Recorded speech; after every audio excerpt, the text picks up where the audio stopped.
Daha da soğuk bir şimdi. Arabayı kaç arada?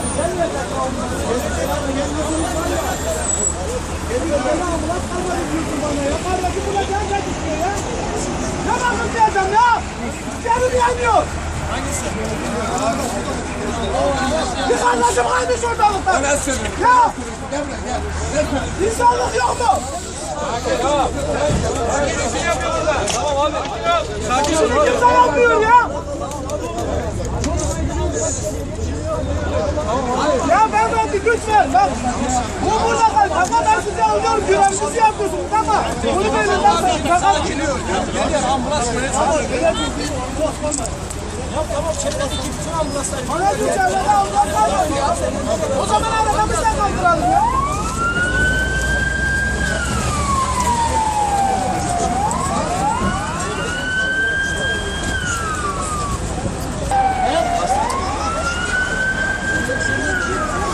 Bayram kafa.